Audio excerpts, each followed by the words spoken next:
exposed to coronavirus. That doesn't mean they'll get sick. It just means they have the potential to get sick if they were exposed to someone with it. And that's why this 14-day quarantine period is so important.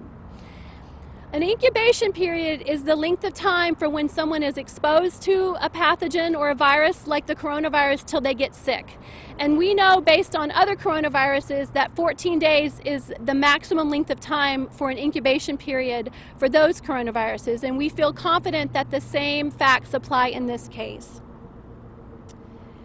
While in quarantine, everyone is going to undergo twice daily temperature screens, and we have medical staff there at their housing 24 hours a day for the entirety of their quarantine period. So if anyone shows any signs of illness, they will receive an immediate medical evaluation, and anyone who is ill with symptoms of coronavirus will be transported very quickly by EMS to a hospital that has been arranged through the local San Antonio Health Department. Before I take questions, I want to reiterate to everyone that we all have a role to play as we work together to control the spread of this virus. CDC knows that there will be coronaviruses in the United States. There have already been several that came in with travelers, and there have been a couple of cases that were associated with people who had very close personal contact with those who cared for coronavirus patients. But for the most part, Americans are not at current risk for coronavirus. The highest risk to Americans is still traveling in China, where the virus is spreading rapidly. We're very confident that we can keep the quarantined people here safe and that we can contain coronavirus if it is found in any of them. And I'm very happy to be a part of the CDC team that's here to make sure that this effort goes smoothly and that we're welcoming these people back home where we can take care of them properly. Thank you, and I'd be happy to take any questions now. Given your assurances and reassurances, but you know that there are people who will be asking, can you guarantee that we will not be at risk? What I can guarantee is that we're taking every measure that we know to ensure that this quarantine period is carried out as safely as possible. We're applying very sound science to our methods. I really feel that what we're doing here is more than is needed to control coronavirus, and I feel very confident that the quarantine period will go smoothly. Are you planning to receive any more evacuees in the near future? I have not been instructed that any more evacuees are coming. That is a matter for the State Department to decide. Are they men, women, and children? 100 or so? Yes, there were men, women, and children. A lot of very, very tired children. What were they doing in China, generally speaking? So we did not particularly ask them that. I think it's a mixed bag. I think there are some people who were there visiting and they got caught when the travel restrictions were put in place in China. I think there are some people who were living there or working there. What is important is that they were there in a time period when they may have been exposed to the virus, and that we're working to get them here so we can keep them quarantined and make sure they're healthy. Some of the evacuees who came off the plane were in wheelchairs. Is that just related to other disabilities and not to like their health state as it relates to coronavirus? No, so as you can imagine, many people are very tired at the end of a trip, and some people might have natural mobility issues. So whatever measures were taken to get people off the plane, it was just to get them off the plane safely. Will the families be in rooms together, or is it each person individually? Yes, families can stay together in housing, and for the most part that's what we've tried to do. There may be some families that don't all fit in a room, and maybe for some cases multiple rooms were issued to a family, but no, the housing is not one person to a room. There are small children that need the care of their parents. I'm sure you would have said, but because some of those who arrived in California or either had symptoms or perhaps tested for So I've been working really hard today. I've spent many hours in a hangar, and I have not had a chance to check my emails, and so I don't have information on whether there were PUIs or what we call persons of interest that were screened out of California. I feel very confident that if they found anyone who had any concerning health symptoms, that they immediately took them for medical care and screening. So I'm sure that if you're seeing that reported, that's what that's referring to. Can you go through the process of de-blaming the decontamination of luggage to contaminate the plane? So the plane, when it is done, I mean, the plane is still moving on to Nebraska right now, and so after it lands in Nebraska and those passengers are off, it is a privately owned aircraft. I mean, it's a contracted aircraft, and so cleaning procedures are part of that, and it will be thoroughly cleaned and decontaminated. It is not a commercial air carrier. It looked like a cargo plane. I was on it, and it was not the type of plane that we typically fly on.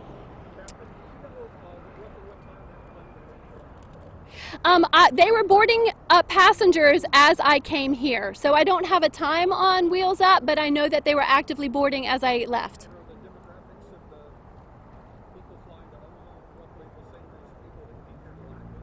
Yes, so Travis roughly sorted people as to those who would stay here and those who would go on. And we did end up keeping a few that were meant to go on to Omaha just because they had some mobility issues, and I believe that the housing in Omaha involves stairs.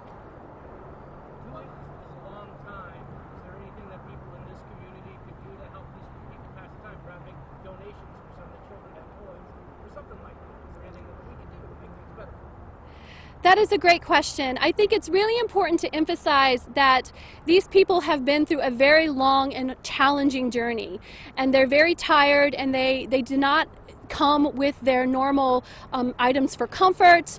They're probably feeling very out of place here, and I think they really deserve our empathy. And I know it would be very challenging for me to think about being in a situation where I had to evacuate a place where I was and not know what was going to happen to me.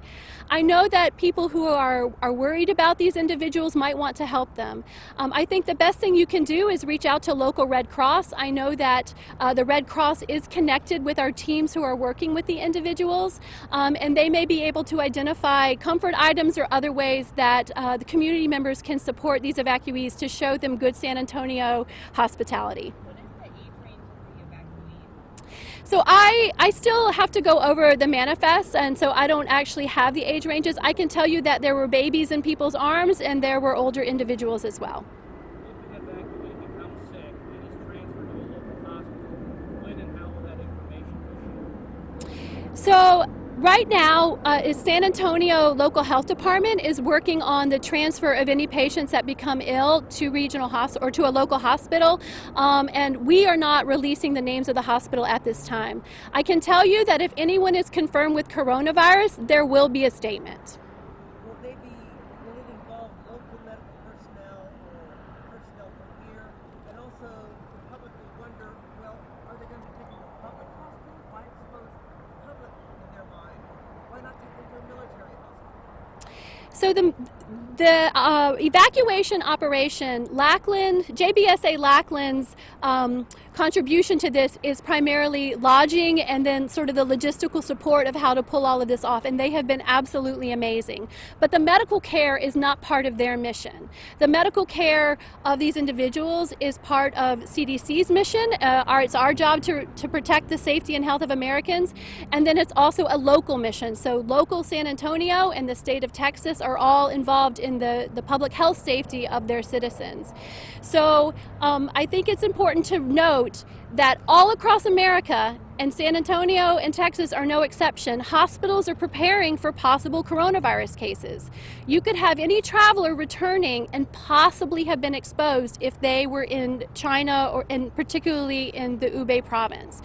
So while we're taking these extreme precautions here, hospitals all over America are taking their own precautions, and local hospitals know what to do in order to protect against coronavirus. Coronavirus is not like Ebola. Ebola is a very deadly, dangerous pathogen. Coronavirus can kill, but we already know about other coronaviruses. This is a new and emerging virus, but other coronaviruses cause the common cold, some types of the common cold, for example. And we also know that two diseases called severe acute respiratory syndrome, or SARS, and Middle East respiratory syndrome, or MERS, are both caused by coronaviruses. And we've known about those for many years, and we have been studying them. So we can apply what we know from those to this new emerging virus. What is the greatest concern that you and staff have? Any greatest concern about mobility? Well, I know this sounds odd, but right now I've been given the wrong telephone, and I'm getting the phone calls from everybody who want extra towels in their room. So that's a concern for me.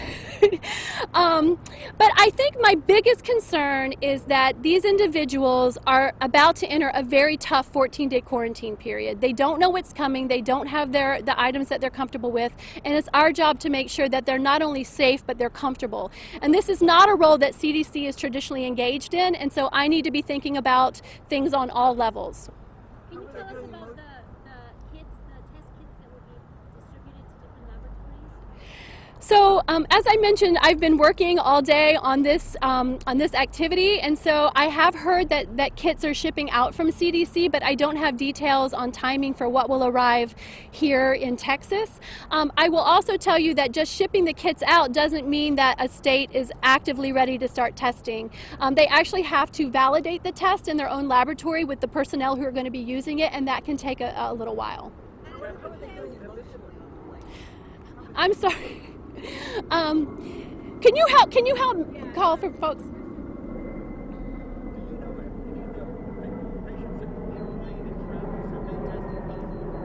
I have not received any information on patients that may have been evaluated at Travis and may have been taken for medical evaluation. I haven't gotten any information on whether they've tested positive. It would be very surprising to me that a patient who was taken off a plane this morning would already have a positive coronavirus test, because those samples have to be shipped to CDC right now. Next question over here. We have time for a few more questions. Okay. Now, if they so much run a fever, is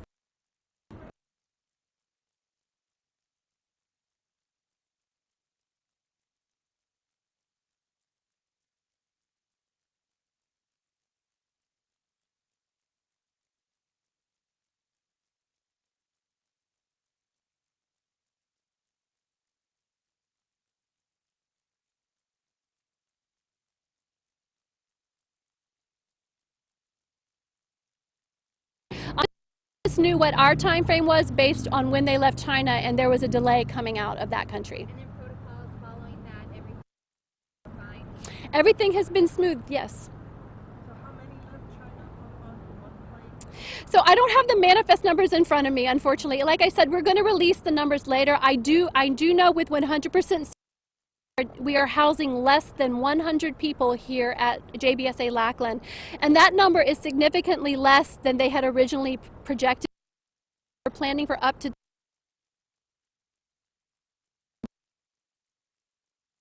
the original State Department estimates. Folks, we will follow up with the details.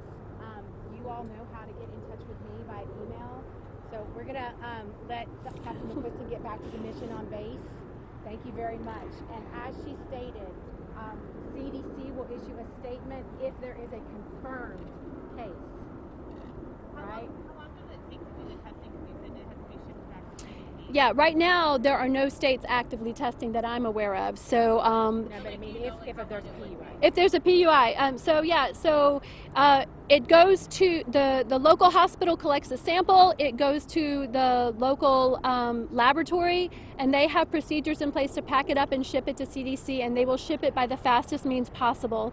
And I do know that CDC is prioritizing testing of these samples because they understand how important it is and how concerned people are. Okay, thank you very much all for your patience. and Thank you. For us today. Thank you very much. Appreciate your interest.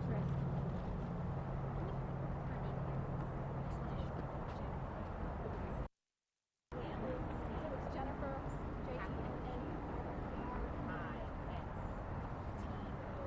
and I'm Cashin, U.S.